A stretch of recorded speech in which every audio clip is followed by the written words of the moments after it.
I want to talk about marketing ROI. And before we can talk about the marketing ROI, we do need to talk about marketing budgets. What I'm showing here is just a sample of what a marketing budget could be. For your firm, it's going to be maybe slightly different, but I'm going to walk through the thought process here. So, what we have is on the on the top part of this, I have set budget amount. So, this is for your team member salaries, the benefits, the hardware, other overhead costs. And I have in here, like, if your company has a company annual meeting, there's likely a shared cost across the company for each person at the company that's going to attend that meeting. And so it's a way for finances to track the cost of that annual meeting. There's also things I have on here for like a phone. So if you have a company paid for cell phone, that's where that would go. External storage, whether it's an actual physical terabyte storage or you use cloud storage. This is some of the things that you can think about from a company standpoint of how they're allocating marketing dollars. And then the section below here, I have discretionary budget. And this does not include everything. This is just a very high level of what I've experienced in the past. You may also have in here things for like project signage. I don't have that on here. A lot of times, the vast majority of companies, for the cost of project signage, they put it onto the project itself. But if for your company, if it's a marketing cost, that would show up in here. But you can see in here, I have different buckets. So I have content marketing and anything that you may actually pay for that goes into that section. I have website. And if you have a new website, you could put dollars associated with that. And then a whole section for technology. And sometimes firms put the technology costs underneath your IT department, or they may have it allocated to the department that uses that technology the most. So I have some of that here. For events, these are events that your company is sponsoring, company is going to. It's not necessarily the events that you're going to, say, like for an educational conference. I have that further down.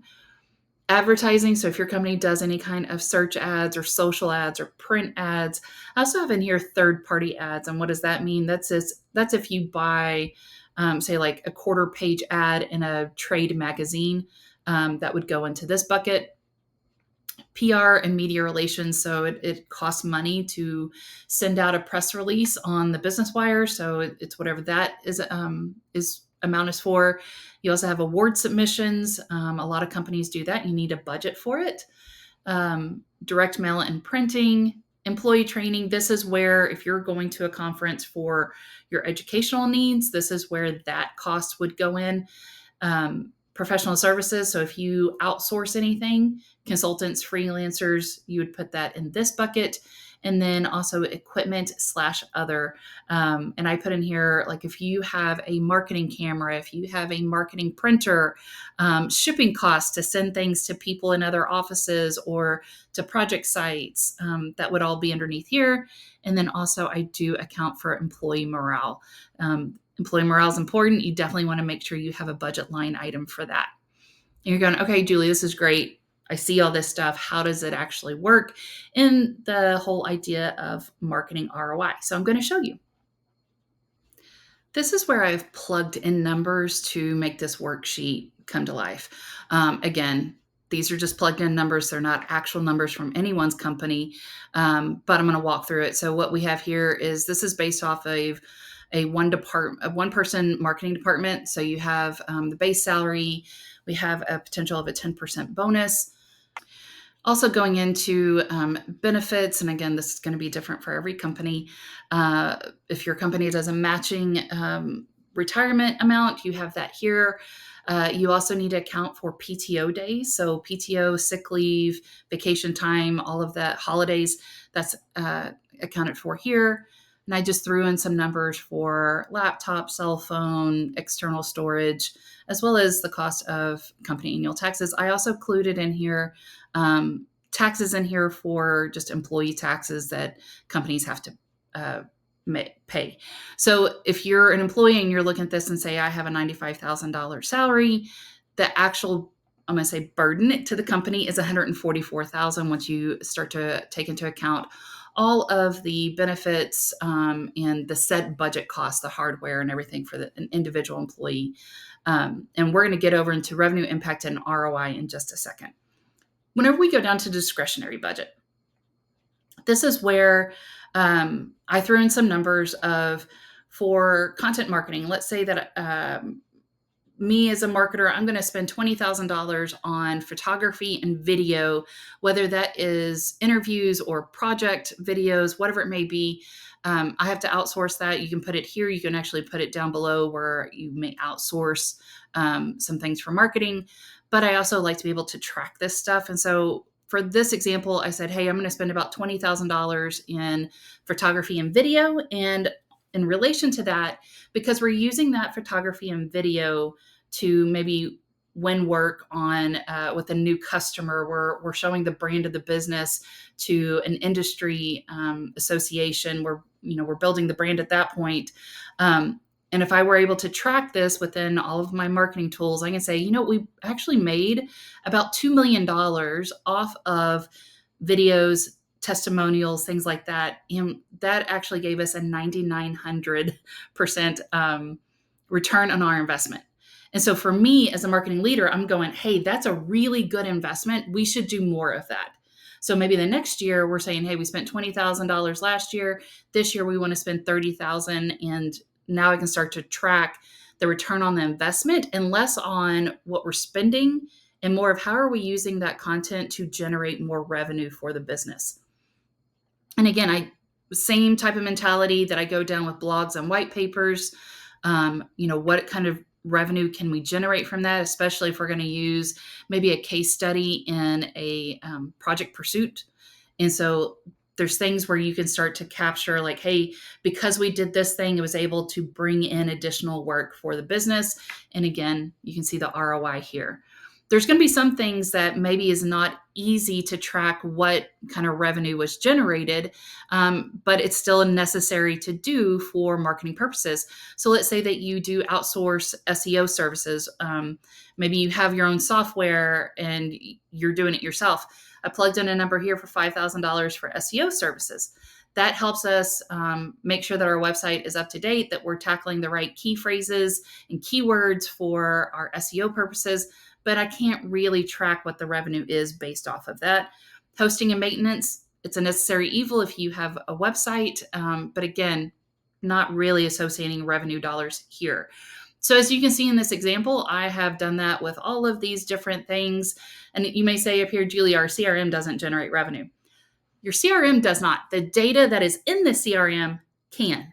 This is how you segment lists. This is how you get project data quickly, and you can submit awards faster. Your CRM has a lot of that data that can help you generate revenue. And if you're not doing that today, let's talk. I can help you figure that out.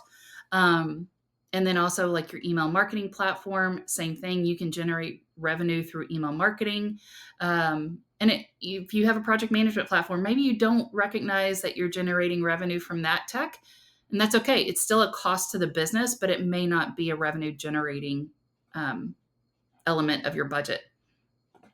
I put down here for design software like Adobe or Canva if you're using that for your proposals, and this is for maybe one license a year. For that $800, and I put in here $10 million. Well, that's like, Julie, that is very exaggerated. I get it. But also if you took away that design software and you were doing proposals in, let's say, a Word document, it's not going to be nearly as appealing to the eye. Maybe you don't get to the top of the stack whenever they're looking at proposals. And so there is a way to say, hey, we need this technology because it helps us generate revenue. It helps us win work. We can actually come across as a very innovative and forward-thinking company. So this is a way to take that type of conversation to your leadership, to those that maybe hold the purse strings on what kind of new tech that you bring in. This is a great way to show that kind of return on investment. Again, I'm a big proponent of if we're spending money for sponsorships, I also want to see the revenue that we're going to generate from those sponsorships. And this is a great way to track that. I'm not going to go through each one of these individually, but you can start to see how if you have money allocated in marketing, where you want to budget that for. So even here, whenever I say, hey, we have $2,000 earmarked for education and conferences, well, from that education and conference, I want to be able to see how am I going to apply what I learned at that event to my company so I can generate additional revenue. And this is a great way to track it within your budget spreadsheet.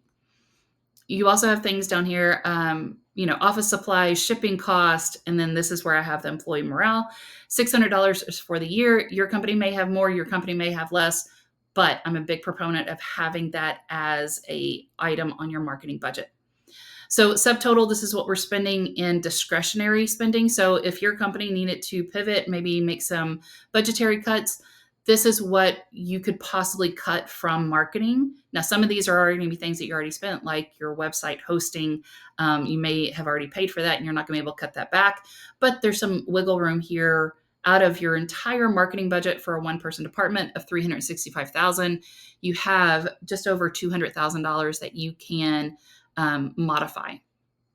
Now, this is the expense. This over here, these green columns are the revenue that you were able to impact from marketing initiatives. And so whenever I see here the subtotal where you have this 13 million, almost $14 million that you were able to positively impact, you also have the return on investment here. So it's the 6,200% that of this cost, you're actually doing really well as a marketing department of one. And if you're able to track it, this goes really well. Now, same type of formula, everything here, but this is based off of a 3-person marketing department. So you can see the base salary is way higher than that 95,000, and this is very simple math. So if you wanted to, if you're checking your math on your side, this is just 95,000 times 3. So maybe you have one person who's at 95, you have a junior person that you've brought on, and you also have a senior person, but it all averages out to about $95,000 per person. Don't come at me. I'm just using simple math here. And again, the same thing, a lot of these are just multiplied by 3 to make sure that the math works out for a team. Your company's going to be spending almost $500,000 on a 3-person marketing department. And where before we were generating or impacting about $14 million in revenue, you're actually going to be impacting $20 million in revenue here. And you're going, Julie, shouldn't have been a 14 million times 3. That's not always the case. What I actually ended up doing, so on the other spreadsheet, I had where blogs and white papers, I had a dollar value here that we were outsourcing to that. Maybe you hired someone that they actually started doing that in-house for you. They're still going to positively impact revenue, but you don't have the outsourced cost of generating blogs, white papers, case studies. If you brought in someone that was an in-house videographer, now you're going to have some additional costs associated with that because now you need equipment, you may need a studio, you may need microphones. There's a whole other thing that you need to do that. But let's say that you were able to bring that in-house while you have some other expenses to do that. You could take away this 20,000 and still impact your revenue at a higher level. And again, it's still the $20,000 that I had from the previous one for this one. And I said, hey, there's a higher revenue. You're going, how does that make sense if this is an apples to apples comparison? Whenever you bring on more people, that also means that you have more people that can do project management. You have more insight. You have more clarity of the back and forth of what's happening for a project. So keeping in mind that this happens, it's not always a 3x to 3x. A lot of times it's you are getting more efficient. You may have more specialized people, and that's why you're able to impact revenue in a different way. So I'm not going to go through all of these. I did have one in here. So for this one, third-party ads, I said, hey, we're spending $3,000. We're generating $3,000 and if I look over here, we have a 0% ROI on that. That doesn't mean it's bad. It doesn't mean that you should stop doing it. For me as a leader, I'm looking at that going, is this something that we can tweak? Or does this not resonate with the audience that we're trying to sell to? And do we need to stop? So it's one of those really good conversations to have whenever you're able to look at this in the mind frame of ROI. The other thing is too, is going, hey, our third-party ads are not really doing anything. We need to stop doing it. There's also times where we do third-party ads because a customer or client asked us to do it. and we're doing it because it's good faith and we want to keep them as a good customer. Um, and so there's going to be some things that are just out of our control, but this is a good conversation to have with other company leaders to say, hey, if we're going to cut costs somewhere, if we need to cut costs, this may be a place to do it. Or if someone says, hey, we need to double down on third-party ads, this is a good way to come in going, it's not really bringing us the value compared to some of the other things that we have going on in marketing. So for this example, we have the 3-member team, close to the same amount for cost of, and actually the cost for the discretionary budget is a little bit lower than our other example of just the 1-person department. But we also still have a really good high ROI, and also we're generating more revenue. The less than 14 million to the 20 million and above, it's a really good conversation to have with your other leaders in your company, with your finance department. This also requires to get feedback from your finance department so that you can do these calculations in-house yourself.